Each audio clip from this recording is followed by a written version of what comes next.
Good day! Today I'm gonna show you the growth process have been undertaken by my Pechay and Mustasa plant. Before I planted, I made a pot first. These are the materials I used to create a DIY pot. Pot making, seed planting, and now let us proceed to the day-by-day result of my Pechay and Mustasa plant. First day, second day, third day,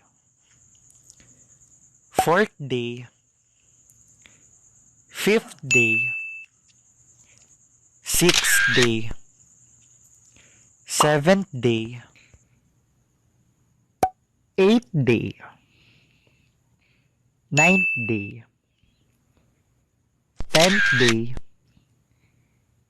11th day, 12th day, 13th day, 14th day, 15th day, 16th day, 17th day, 18th day, 19th day, 20th day, and 21st day. As of now, my Pechay and Mustasa plant are not yet ready to harvest, but I'm willing to wait to finally eat the fruit of my patience labor. Nature does not hurry, yet everything is accomplished. Throughout this waiting game, I agreed and realized some things about Myron S. Kaufman's statement that says, watching something grow is good for morale. It helps us believe in life. Once again, good day and happy planting. Spread the plants rather than having rants.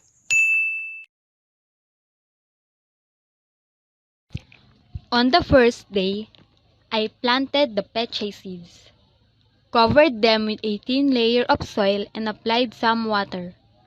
I used old plastic containers as trays.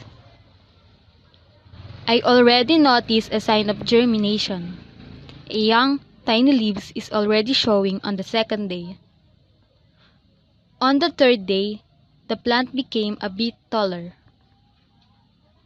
The plants increased in size. The expanding continued. There's a difference in the height. There is increase in number of leaves. I notice a new leaf is starting to grow on the seventh day. The thin, light green leaves continuously grew. Little by little, the plant keeps on growing. I make sure the soil is always moist and the plant receives the right amount of sunlight. The stem continues to thicken. The plants continue to produce leaves and add height. Its leaves are smooth. After 2 weeks, the number of leaves increased. Pechay leaves continue to grow. It already has 3 and more leaves. The seedlings are green in color.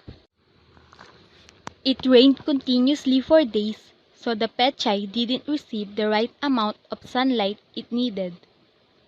But I made sure that it was sheltered from the rain. I exposed them to direct sunlight as soon as the sun rises. Plants look healthy.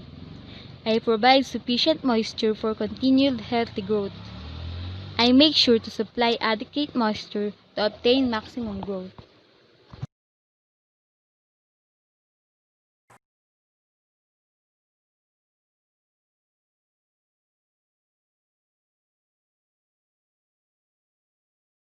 So for the first few days, I planted 4 plants, which is 2 pechais and 2 mustasas, and planted 6 more plants later on.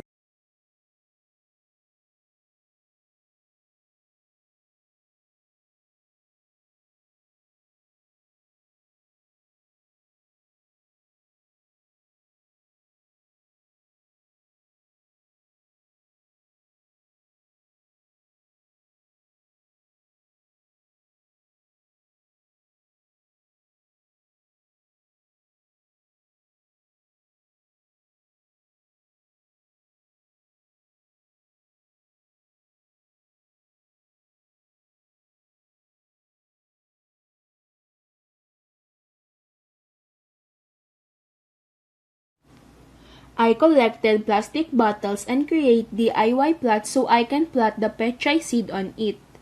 I paint different designs so it's not just gonna look like a plastic bottle.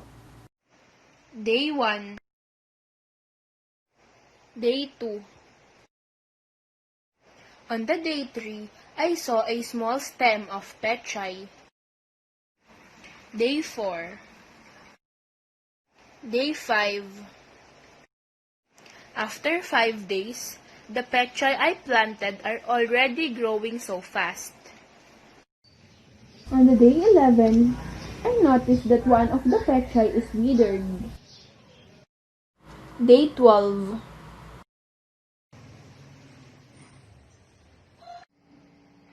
Day 13.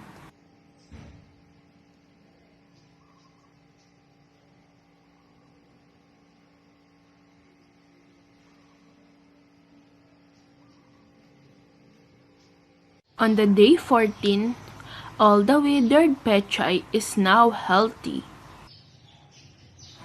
Consuming more fresh fruits and vegetables is one of the most important things you can do to stay healthy.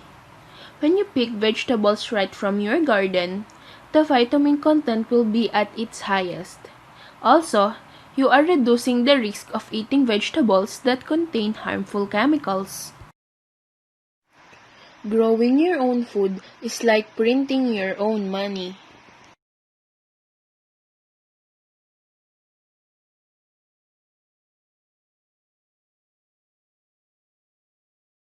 Hi, I'm Hannah, and today I am going to show you on how I planted my Chinese cabbage or pechay. Here are the materials that I used in planting pechay. First, soil. Second, pechay seeds. And last, recycled pot. On the first day, I planted pechay, and it started growing on the third day.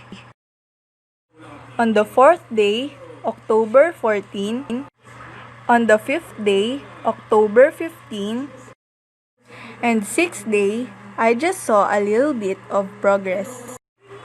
As I checked it on the seventh day, it grows taller than before. On the eighth day, it grows about 2 to 3 inches. On the ninth, 10th, and 11th day, there is no so much progress on it because the pechay that I planted didn't have correct spacing. If you see that your pechay is not growing anymore, you need to transplant it. Correct spacing is important in transplanting.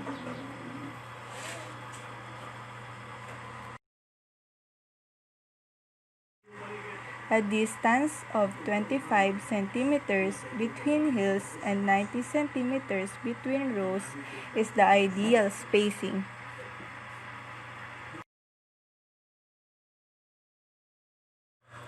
Cover the transplant seedlings with enough soil to protect the roots. Press the soil around it and water the plants immediately.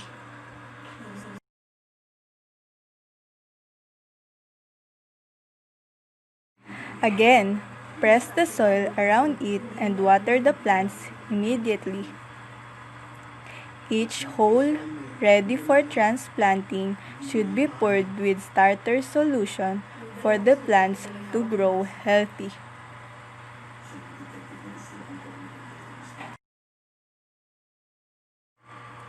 And as the time goes by, it grows taller and taller, and I noticed that it stopped on growing on the 13th to 19th day. And finally, today is the 21st day, October 30, 2020, and this is now the pechay that I planted.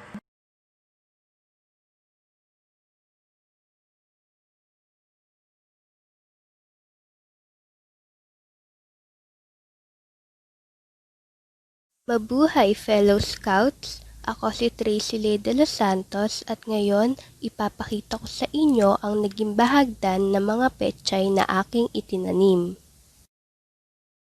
Unang araw nung itinanim ko ang buto ng pechay. Pangalawang araw ay hindi pa rin siya tumutubo. Pangatlong araw ay may maliliit na dahon na sa bawat bote. Day 4 ay tumubo na siya ng mga 1.5 inches ang taas. Day 5 ang laki ng pagitan ng kanyang height kumpara sa day 4. Day 6 nagsimulang huminto ang kanyang paglaki.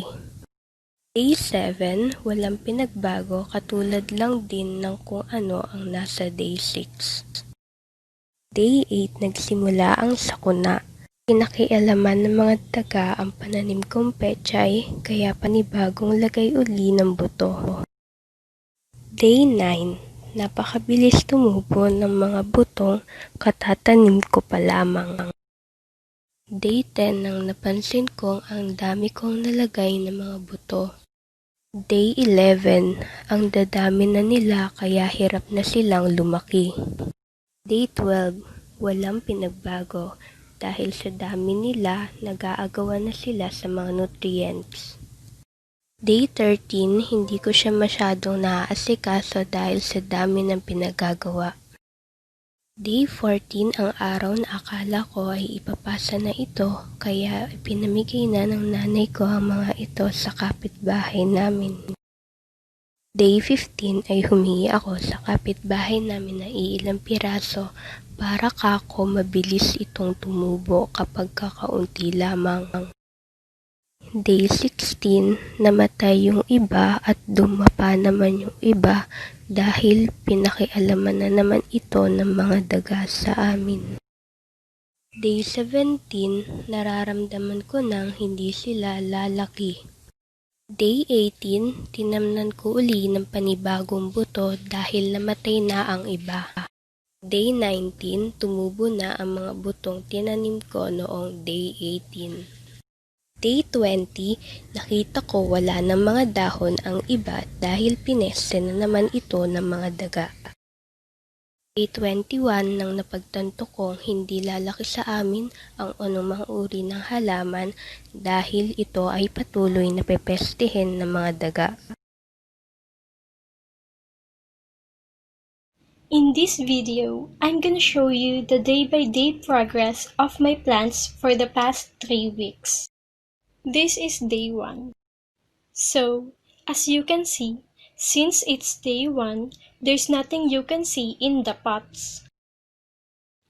In the day 2, I can say that the seeds is already starting to sprout. And these are some of the pictures I have taken for the first whole week. I have here a video of my plants on its 7th day. As you can see, my plants are now growing. We can see on the pictures that my plants are continuously growing day by day. And as of its 14th day, this is what my plants look like. You can see in this video that my plants are now a little bit different from the first week. On its 3rd week, the plants is starting to get slow in growing, but I can see that it is getting higher and higher. And this is what my plants look like as of today. We can see here that there is more improvement than the last few weeks. And that is the progress of my plants for the past 3 weeks. Ito ang mga bagay na ginamit ko sa pagtatanim ng pechay: plastic bottles, paint, gunting, at pechay seeds. Ito ang unang araw ng aking pagtatanim. Day 2, may maliit na dahon na lumabas mula sa buto. Nagkaroon na siya ng tangkay at 2 dahon. Tumaas siya ng konti at lumapad rin ng konti yung dahon. Nadagdagan na ng halos 1 inch yung taas niya. Walang masyadong pinagbago, tumaas lang. Tumaas lang din siya ng konti at ganon pa rin yung dahon. Pinaarawan ko ito nung maga kaso lumulam na. Tumaas na siya kaya kung san-san na nakawi yung dahon. Wala ito masyadong pinagbago. Parang huminto ang paglaki ng pechay dahil sa dami. Napansin ko na nadadagdagan yung dahon. Nagkaroon ng maliit na dahon sa gitna. Lumaki na ng kaunti ang pangatlong dahon. Patuloy na humahaba yung katawan o tangkay ng pechay. Ang pangatlong dahon ay pumantay na sa dalawang naunang dahon. Wala ito masyadong pinagbago, tumaas lang ulit. Patuloy itong lumaki at nadagdagan ang dahon. Patuloy naman lumalaki ang pang-apat na dahon. Pagkalipas ng 19 days ay malalaki at mahahaba na rin ang pechay at madami ng dahon. Good day guys, it's me Markerial F. Bernardino and for today's video, papakita ko sa inyo yung naitanim kong mustasa. Ito yung mga picture niya guys.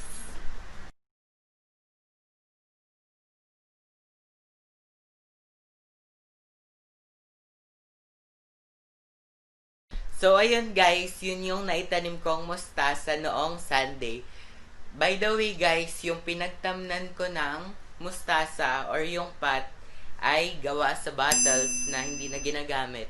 Tapos, kinat-cut ko lang siya and pinaintan. Kaya, pwede nyo na siyang gamiting pot. So, ayan guys, day 1 na tayo. Tring.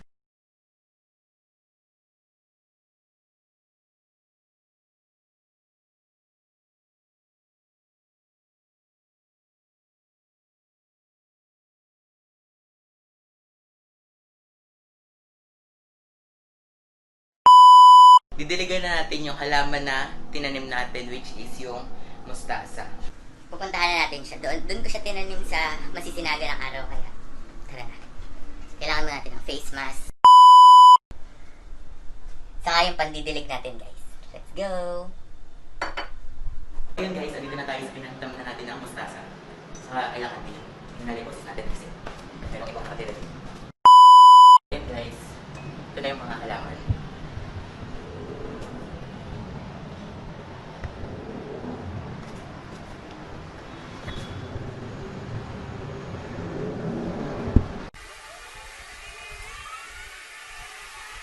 So ayun guys, nadiligan na natin siya.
Bye guys!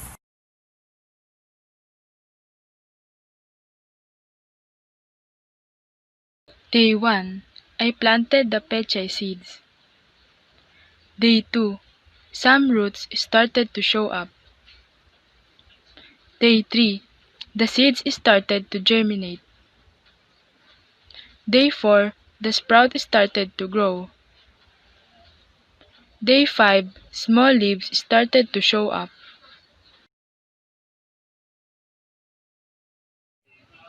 After a week, I noticed the pechay leaves. They are small, green, and soft. It has also smaller stalks. My second week of growing pechay seedlings, the leaves become bigger and the stalk became harder. The roots of it continues to sprout and becomes longer. Every day, I make sure that the soil of my plants are always moist, so that it will continue to grow until it is ready to be harvested.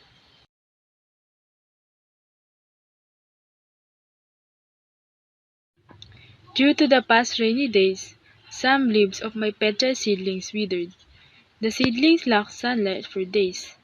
This is one of the common problems you can encounter when growing pechay seedlings. After the rain, I make sure that my plants get enough sunlight so that they can bloom and grow faster.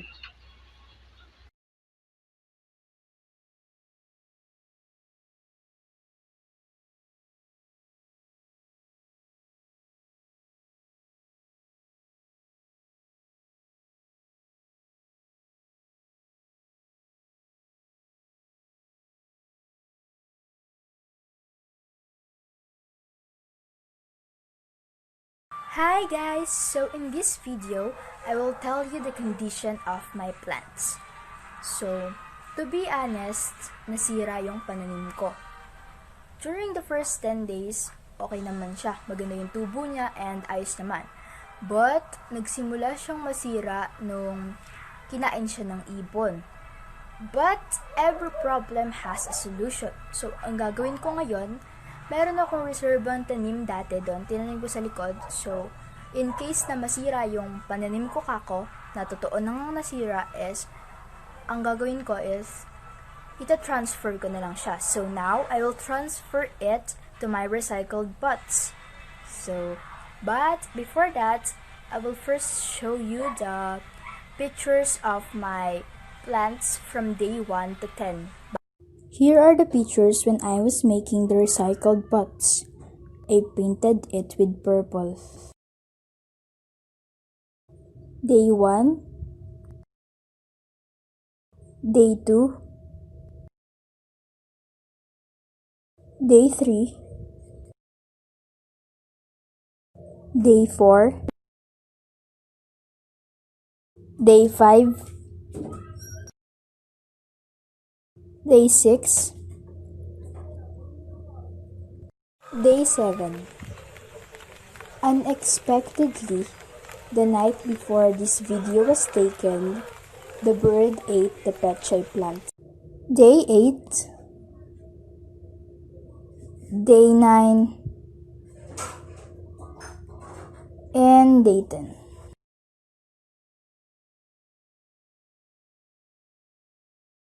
Let's empty the pots so that we can replace it with new plants.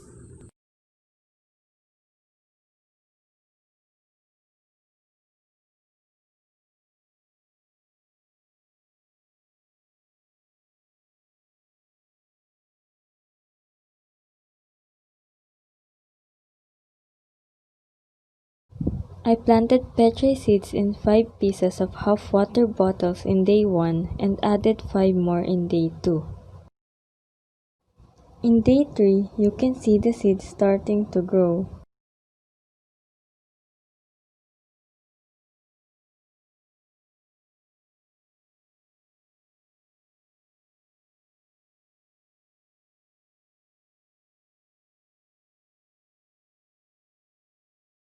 You can see the progress from day 3 to day 8. The pechay seeds grew for about 2 inches tall.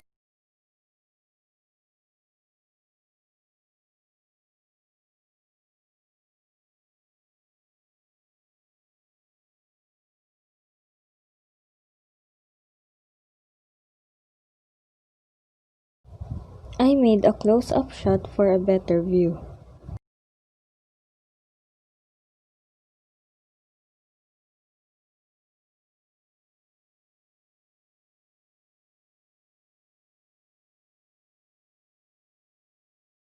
On day 17, I made a close-up video for the Pechays.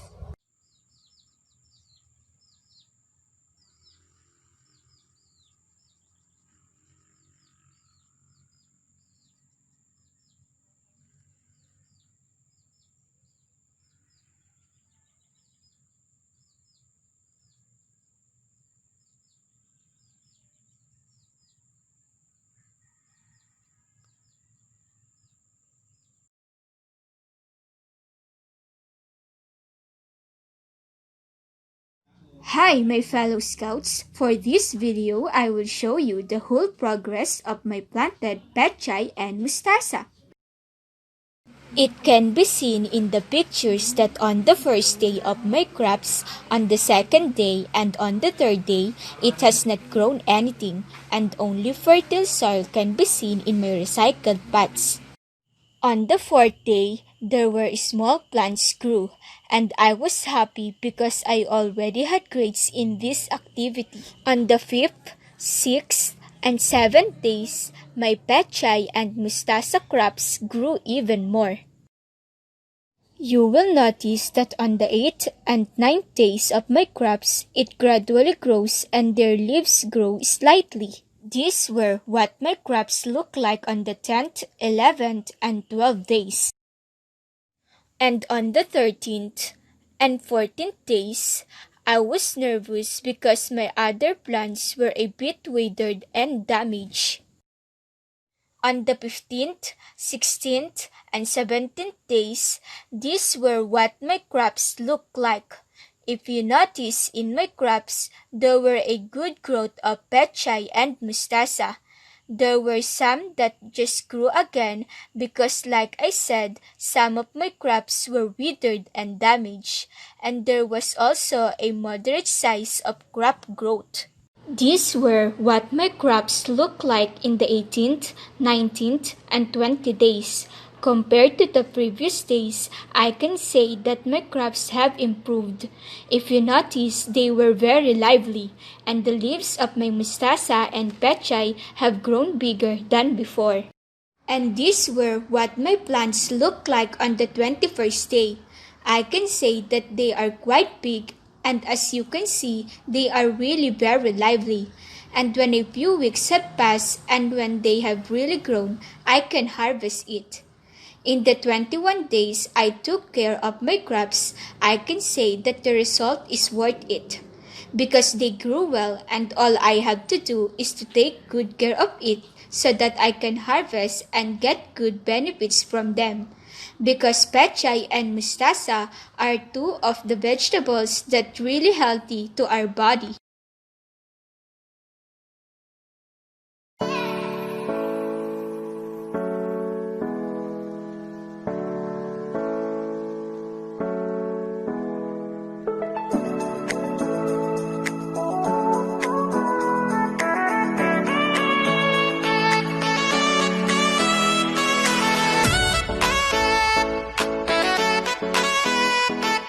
Hello everyone, I'm Laika D. Eugenio, and this video is about my 16 days of Pechay planting. Day 1, 2, 3, and 4, hindi pa pumuputok yung buto niya. Day 5, bumuka na siya. Day 6, lumalaki na siya. Day 7, tumataas na. Day 8, Day 9, Day 10, Day 11, lumalago na. Day 12, dumapa dahil sa ulan. Day 13, Day 14, tumayo na. Day 15, Day 16, hindi pa siya tuluyan lumalaki.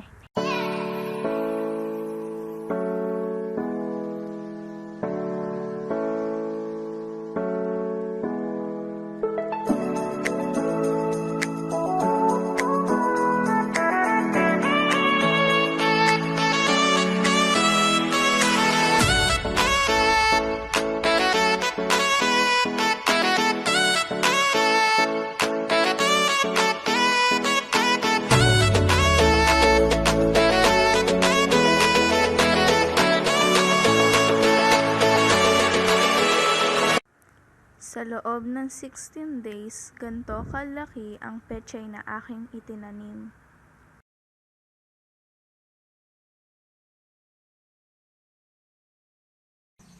On the first day, there was no changes because I just planted it. Day 2, we can now see the sprout of the cabbages. Day 3, they starts to grow. Day 4, they grow more. Day 5, we can see clearly the leaves of the cabbages. Day 6, I added some soil because the cabbages are becoming so tall. Day 7, the third leaf of some cabbages are now emerging. Day 8, nothing much happened. As well as day 9. Day 10, the leaves are increasing. Day 11. Day 12, as we can see, the cabbages were already big. Day 13. Day 14, we can now identify that's a cabbage because of the structure of the leaves. Day 15, they grow and grow.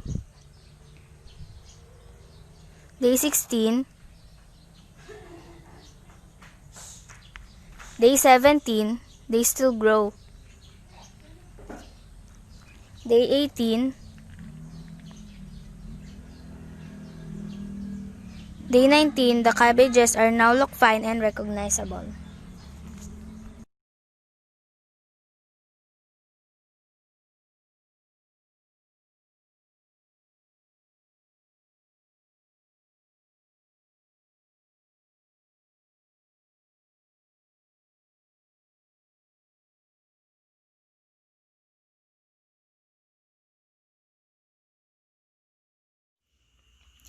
This is the day 1 of my pechay. I've just finished watering it and as you can see, mayroong mga fungus na nakakapit sa seeds. But still, it's starting to germinate in the soil. This is the day 2 of my pechay and as you can see, wala namang gaanong pagbabago sa ating tanim pero medyo mataas na siya ng bahagya and medyo nakakalabas na siya mula sa buto. This is the day 3 of my pechay and kung mapapansin nyo, ang bilis niyang lumaki pero manipis pa din yung strands ng stem niya. This is the day 4 of my pechay and as you can see, mas thick na yung strands ng stem kesa sa day 3 and nagsisimula na ding lumaki yung mga dahon niya. This is the day 5 and as you can see, malalaki na yung leaves niya compared doon sa day 4 and day 3. Mas dark na din yung shade ng pagkaka-green nila. This is the day 6 of my pechay and kung napapansin nyo, grabe na yung nilaki niya at nung dahon niya. Medyo thick na din yung stem and ang healthy rin ng kanyang tubo. This is the day 7 of my pechay and kung makikita nyo, medyo nakabuhol yung iba pero kahit papano lumaki naman siya kaysa sa previous days ng ating pechay. This is the day 8 of my pechay and kung mapapansin nyo, medyo madami na yung nakabuwal. Naulanan kasi kaya ganon, pero still maayos pa rin naman yung itsura niya at mukha pang healthy. This is the day 9 of my pechay and kung napapansin nyo, kumonti siya at mas marami ang nakabuwal na pero kahit ganon, maayos pa din naman tingnan yung mga natinang nakatayo. So this is the end of my video. Hindi na umabot sa dapat na days ang pechay ko because umulan ng gabi dahil may bagyo and nalusaw silang lahat kasi nababad sa tubig. I've planted a new one naman pero hindi pa siya umaabot sa day 10 so wala akong pictures para maipakita sa inyo. That's all and thank you for watching this documentary about my pechay. Good day everyone. I'm gonna show you how my pechay and mustasa seedlings grow for the past 21 days. So for the first day, I planted a pechay and mustasa seedlings and I put it in a plastic bottle of unused Coke. And for the second day, as you can see, the seeds is already starting to grow And on the third day, my Mustasa and Pechay seedlings are a bit taller now. And on the fourth day, my Pechay and Mustasa seedlings is taller than the third day. And on the fifth day, I noticed that my Pechay and Mustasa is not growing. And on the sixth day, I noticed that I put a lot of Pechay and Mustasa seeds on the bottle. That's why they don't grow. And on the seventh day, my Pechay and Mustasa is not progressing. Day 8, nothing's changed. Day 9, it is still not changing. Day 10, still not growing. 11th day, I noticed that there are so many that it is difficult to grow up. Day 12, day 13, day 14, day 15, and the remaining days, my Pechay and Mustasa seedlings are not growing. That's why they are not yet ready to harvest.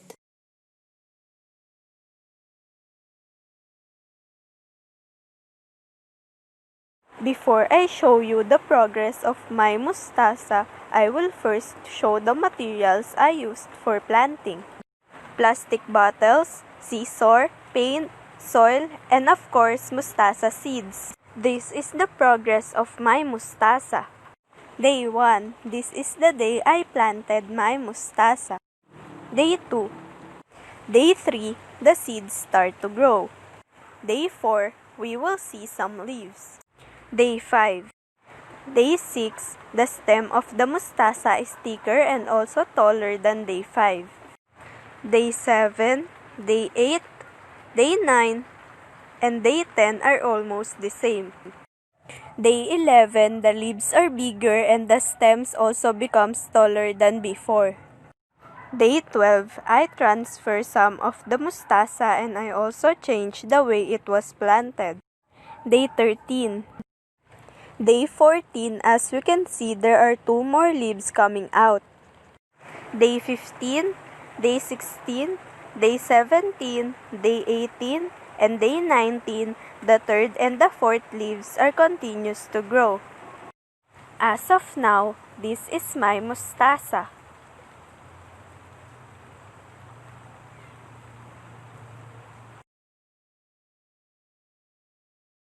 Hey, what's up, Scouts?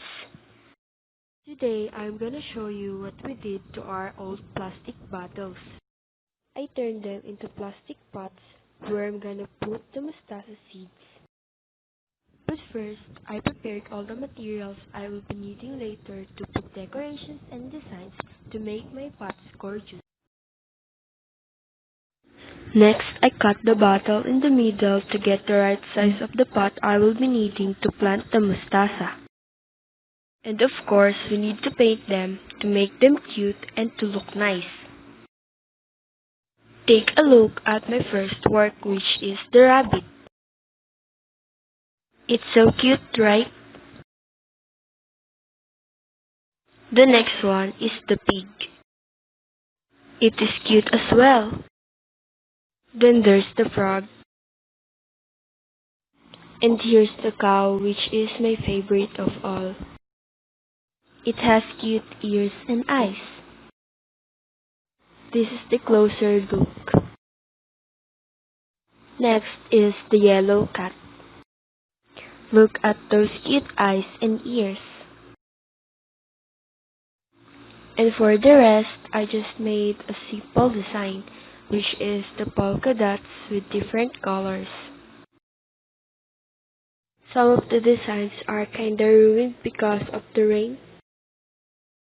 The paint got messy, so it turns out just like that. But then they are still nice. By the way, my mother guided and helped me to do this project. And we planted a lot of mustasa. Fast forward, this is the first week of my plants. And this one is their second week. As you can see, they are not that healthy anymore, so my dad suggested that we just transfer them to our farm for them to grow healthier. As of now, as you can see, they are not getting the right nutrients they really need. But then I always let them to get the right amount of sunlight and water they need. At the next few weeks, I just hope I will see them healthier and ready to eat. Because Mustasa is really a nutritious food. And because of this project, we just help to reduce the problem on plastic waste. And this project is really a good thing for us because it's about the nature. That's all for today. Thank you.